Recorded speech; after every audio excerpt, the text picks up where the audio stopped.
Hello guys, मैं अनु स्वागत करती हूँ आपका अपनी YouTube channel Kushwaha coaching classes में।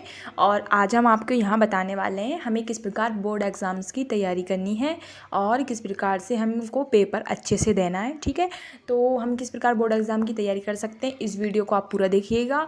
इस वीडियो को बीच में स्किप मत करिएगा, नहीं तो आपको कुछ भी समझ में नहीं आएगा, और वीडियो को पूरा देखिएगा। तो चलिए स्टार्ट करते हैं हम हमारी वीडियो को। तो आपका सवाल है सभी का कि हम बोर्ड एग्ज़ाम की तैयारी करें तो कैसे करें। ठीक है, तो बोर्ड एग्ज़ाम की तैयारी हम कैसे करें। तो यहाँ पे हमें सबसे पहले तो अपने सब्जेक्ट्स को एनालिसिस करना है, देखना है हमारे टोटल सब्जेक्ट कितने हैं, इसको हम साइड कर देते हैं। ठीक है, हम तो देखिए सबसे पहला सब्जेक्ट कौन सा है हमारा, जो सबसे सरल होता है। आप बताइए कौन सा, बताओ। हिंदी है। ठीक है, तो हिंदी हमारा सबसे सरल सब्जेक्ट होता है। उसके बाद है गणित है, और उसके बाद हमारा है संस्कृत है, और इसके बाद आएगा अंग्रेजी है, और इसके बाद और सब्जेक्ट्स हैं हमारे, दो और सब्जेक्ट रह गए हैं, सामाजिक विज्ञान है और एक हमारा विज्ञान। ठीक है, ये 10th क्लास में 6 सब्जेक्ट्स हैं हमारे। अब तो हमें ये 6 सब्जेक्ट्स को लेके चलना है, और किस प्रकार हमें एग्ज़ाम्स की तैयारी करनी है वो हम आपको बताएंगे एक एक करके। ठीक है, आप वीडियो को पूरा देखिएगा। तो यहाँ पे हम सबसे पहले हम देख लेते हैं हिंदी सब्जेक्ट्स को। ठीक है, इनको साइड कर देते हैं और हिंदी को ले लेते हैं। ठीक है, तो हिंदी सब्जेक्ट की तैयारी हमें कैसे करनी है वो आप यहाँ पे देखिए। तो देखिए सबसे पहले हिंदी सब्जेक्ट में हम सबसे पहले देखेंगे आता क्या क्या है, वो हम सबसे पहले पढ़ेंगे। तो देखिए यहाँ पे हिंदी सब्जेक्ट्स में क्वेश्चन तो सिर्फ छोटे छोटे आते हैं। कैसे क्वेश्चन आते हैं, बिल्कुल छोटे छोटे 2-2 नंबर के क्वेश्चन आते हैं हिंदी में। आपको ज़्यादा बड़े क्वेश्चन पढ़ने की ज़रूरत नहीं है, क्योंकि हिंदी में बड़े क्वेश्चन नहीं आते हैं। तो यहाँ पे छोटे छोटे प्रश्न पढ़िए, उसके बाद आप निबंध पढ़िए। ठीक है, कोई निबंध एक याद कर लीजिए, 2 निबंध याद कर सकते हैं। उसके बाद अवकाश पत्र, या तो आप शाला त्याग प्रमाण पत्र, या शुल्क मुक्ति वाली है ना, या लाउड स्पीकर वाली जो आपको स्कूल में आपके लिखाई होगी वो आप याद कर सकते हैं।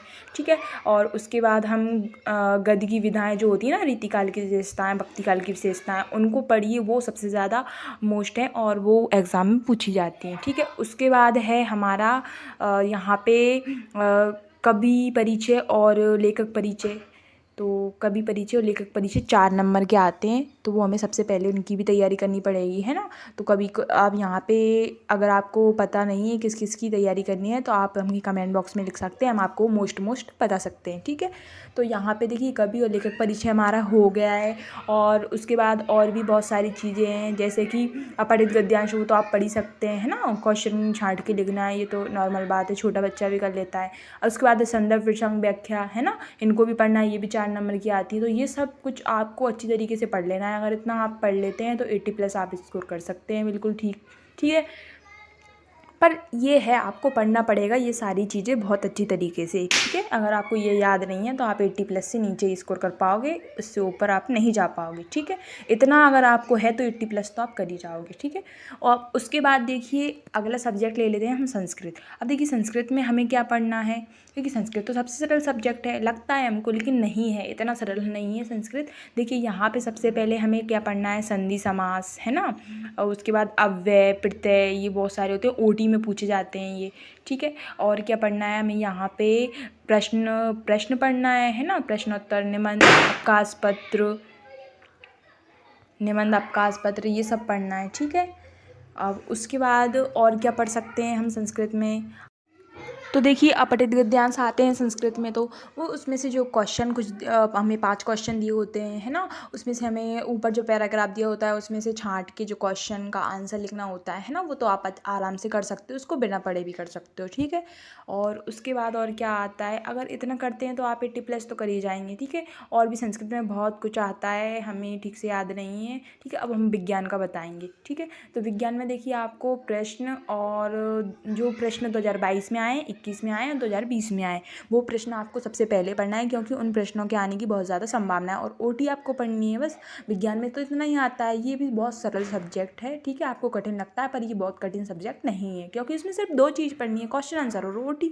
अब हम सामाजिक विज्ञान की याद करते हैं। ठीक है, तो यहाँ पे देखिए सामाजिक विज्ञान की जब हम बात करते हैं तो ओटी आएंगी, और यहाँ पे भी 2021, 2022 और 2020 में जो क्वेश्चन आए थे पिछली बार, वो आपको पढ़ने, इतना कर लेंगे तो आप 80+ स्कोर कर जाएंगे। तो यहाँ पे देखिए सामाजिक विज्ञान भी बहुत सरल सब्जेक्ट है, पर बच्चों को याद नहीं होता है, क्योंकि ये बोरिंग सब्जेक्ट लगता है ना। अब उसके बाद देखिए हम लेते हैं अंग्रेजी सब्जेक्ट को। अब देखिए यहाँ पे जो बच्चे अंग्रेज़ी में वीक होते हैं उनको सिर्फ पैसेज अच्छे से पढ़ लेना है, ठीक है। उसके बाद निबंध एप्लीकेशन तो आपको पढ़ना ही है पास होने के लिए, और टेंस पढ़ सकते हैं और क्वेश्चन आंसर, ठीक है, इतना आप कर सकते हैं। उसके बाद आती है गणित की बारी। अब जो गणित है उसमें सब्जेक्ट में आपको जो चैप्टर 8 है उसके जितने फॉर्मूलाज हैं, जितनी सरल समीकरणाएँ हैं, जितने सूत्र हैं और जो साइन कॉस की टेबल है वो आपको अच्छे से पढ़नी है, क्योंकि उसमें से क्वेश्चन आंसर पूछे जाते हैं ओटी में, ठीक है। अब देखिए यहाँ पे अगर आपके पास सरल समीकरण नहीं है तो क्या करें, आप हमारे चैनल पे जाइए, प्लेलिस्ट के ऑप्शन पे जाइए, वहाँ आपको सरल समीकरणों पे एक सेपरेट वीडियो अपलोड किया हुआ है, मिल जाएगी। आप उन फॉर्मूलाज को लिखिए, याद करिए, तभी आप सारी ओटी सही कर पाएंगे, ठीक है। तो उसके बाद देखिए जो सवाल तो आपको कर लिखना है, क्योंकि सवाल की कोई गारंटी नहीं है, सवाल कहाँ से आ जाए, तो आपको ये करना है गणित में पास होने के लिए। हम आपसे गणित में पास होने के लिए इसलिए कह रहे हैं क्योंकि जो बच्चे होते हैं इंग्लिश में और गणित में बहुत वीक होते हैं, ठीक है, उनको तो सिर्फ पास ही होना है, और आप ऐसे स्टूडेंट हैं जो अच्छे से तैयारी कर सकते हैं, तब तो आपको करना ही है, ठीक है। और जो संस्कृत थी हमारी उसमें आप लकार भी पढ़ सकते हैं, हम लकार को भूल गए थे। और जो हिंदी सब्जेक्ट था उसमें हमें संधि और समास की परिभाषा और काव्य, ठीक है, मुक्तक काव्य, दोहा, छंद, रस, बहुत सारी चीज़ें हैं वीडियो बनाते टाइम जो याद नहीं आती हैं, ठीक है।